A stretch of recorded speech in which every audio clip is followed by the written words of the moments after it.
అందరికీ నమస్కారం. మనం ఈ వీడియోలో గ్యాస్ట్రిక్ ట్రబుల్ సమస్యకి చక్కటి అనుభూత గృహ వైద్యం అనేటువంటి అంశాన్ని గురించి తెలుసుకోబోతున్నాం. ఈ రోజుల్లో అత్యంత సర్వసాధారణమైనటువంటి సమస్య గ్యాస్ట్రిక్ ట్రబుల్. ఈ గ్యాస్ట్రిక్ ట్రబుల్ సమస్య వచ్చినటువంటి వాళ్ళల్లో అనేక రకాలైన లక్షణాలు కలుగుతుంటాయి అన్నమాట.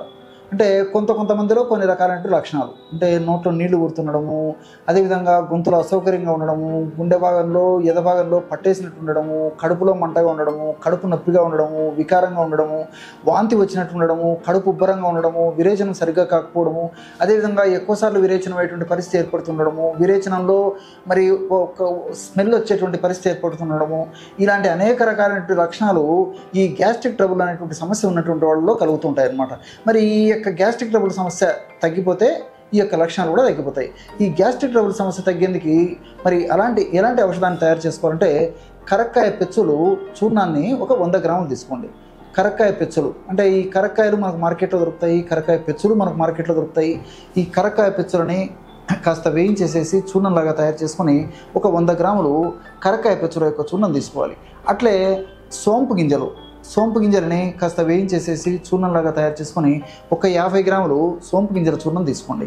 చివరగా సైంధవ లవణం, ఈ సైంధవ లవణాన్ని రాక్ సాల్ట్ అనేటువంటి పేరుతో పిలుస్తుంటారు అనమాట. మనకి చాలా సులువుగా ఈ యొక్క చూర్ణం తయారైపోతుంది. అంటే గడ్డలని కాస్త దంచేసి మిక్సీలో వేసేస్తే చాలా ఈజీగా పౌడర్ అయిపోతుంది. లేని పక్షంలో మనకు పౌడర్ కూడా మనకు మార్కెట్లో దొరుకుతుంది. సైంధవ లవణ చూర్ణం, దీన్ని ఒక 10 గ్రాములు తీసుకోండి. కరక్కాయ పెచ్చుల యొక్క చూర్ణం 100 గ్రాములు, సోంపు గింజల చూర్ణం 50 గ్రాములు, అదేవిధంగా సైంధవ లవణ చూర్ణం 10 గ్రాములు. ఈ 3 పదార్థాలు బాగా కలిపేసి ఒక గాజు సీసాలో నిల్వ ఉంచుకొని రోజు ఉదయం ఆహారం తర్వాత ఒక్కసారి, రాత్రిపూట ఆహారం తర్వాత మరొకసారి ఈ యొక్క ఔషధాన్ని సేవించాలి. ఎలాగంటే 100 మిల్లీలీటర్ల గోరువెచ్చని నీళ్ళు తీసుకోండి. 100 మిల్లీలీటర్ల గోరువెచ్చని నీళ్ళల్లో మనం తయారు చేసి పెట్టుకున్నటువంటి చూర్ణాన్ని ఒక 1/2 టీ స్పూన్ అంటే ఇంచుమించు 2.5 నుంచి 3 గ్రాముల వరకు ఈ యొక్క చూర్ణాన్ని అందులో కలిపేసేసి అదంతా బాగా కలిసిపోయిన తర్వాత ఒక్క ప్రమాణంగా సేవించాలి. ఇదే పద్ధతిలో రాత్రిపూట కూడా సేవించాలి.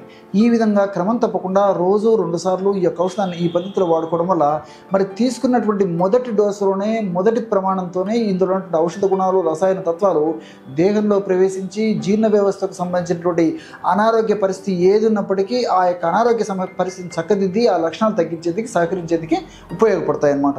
మరి ఈ యొక్క ఔషధము దీర్ఘకాలం పాటు వాడినప్పటికీ ఎలాంటి ఇబ్బంది ఉండదు, అన్నీ మనకు సైడ్ బెనిఫిట్స్ ఉంటాయి, ఎలాంటి ఇబ్బంది ఉండదు. చిన్నపిల్లలకైతే మరి ఈ యొక్క డోసును ఇలా కాకుండా నేను చెప్పినటువంటి పద్ధతిలో ఒక 1/2 స్పూను వరకు వాడుకోవచ్చు. అంటే నేను 1/2 స్పూన్ అని చెప్పాను కదా, పెద్దలకి సంబంధించి 1/2 స్పూన్ వరకు వాడుకోవచ్చు.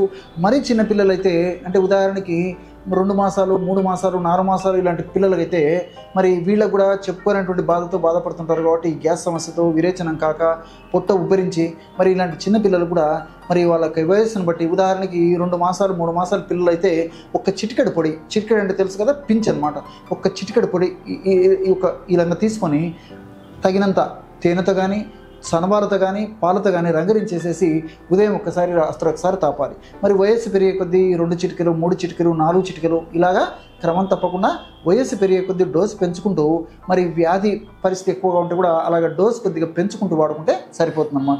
ఈ పద్ధతిలో మరి చిన్నపిల్లల నుంచి పెద్దల వరకు అందరికీ ఉపయోగపడుతుంది. అన్నీ మనకు సైడ్ బెనిఫిట్స్ ఉంటాయి.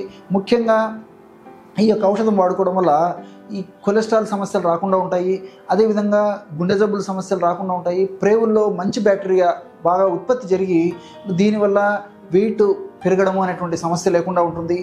మోషన్ బాగా ఫ్రీ అయ్యేటువంటి పరిస్థితి ఏర్పడుతుంది. మానసిక సమస్యలు రాకుండా ఉంటాయి. భవిష్యత్తులో షుగర్ లాంటి సమస్యలు రాకుండా ఉండేందుకు, ఒబెసిటీ లాంటి సమస్యలు రాకుండా ఉండేందుకు కూడా ఈ యొక్క ఔషధం పరోక్షంగా ఉపయోగపడే పరిస్థితి ఏర్పడుతుంది అన్నమాట. మరి ఇలాంటి అనేక రకాలైనటువంటి ఔషధ ఫార్ములాను క్రోడీకరించి అందరికీ ఉపయోగపడేటువంటి, అందరికీ ఆమోదయోగ్యమైనటువంటి, క్షేమదాయకంగా పనిచేసేటువంటి అనుభూతమైనటువంటి ఔషధ యోగాలను సమీకరించి సమ్మిళితపరిచి పుస్తక రూపంలో రాసి పుస్తకాన్ని మీకు అందుబాటులో ఉంచడం కూడా జరిగింది. ఆ యొక్క పుస్తకం పేరే ఔషధ మొక్కల్లో ఆరోగ్య రహస్యాలు.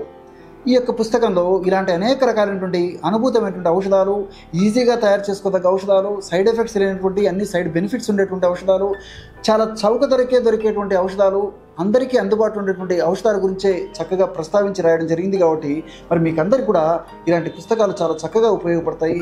ఈ యొక్క పుస్తకం పేరు ఔషధ మొక్కల్లో ఆరోగ్య రహస్యాలు. ఈ పుస్తకం కూడా మనకు ఆన్లైన్లో దొరుకుతుంది. అదేవిధంగా పచారి ఆన్లైన్లో దొరుకుతుంది. అదేవిధంగా పుస్తక విక్రయశాలలో కూడా, ప్రముఖ పుస్తక విక్రయశాలలో కూడా ఈ యొక్క పుస్తకాలు మనకు అందుబాటులో ఉన్నాయి. కావలసినటువంటి వాళ్ళు మరి ఇలాంటి పుస్తకాల యొక్క ఉపయోగాన్ని కూడా మీరు వినియోగించుకోవచ్చు. చూశారు కదా, ఇటువంటి సులువైనటువంటి ఔషధ యోగాన్ని గ్యాస్ట్రిక్ ట్రబుల్ సమస్య తగ్గేందుకు మీరు ఈ వీడియోలో తెలుసుకున్నారో, మరొక వీడియోలో మరొక అంశంతో మళ్ళీ కలుద్దాం. అంతవరకు నమస్కారం. మీ చిట్టిబొట్ల.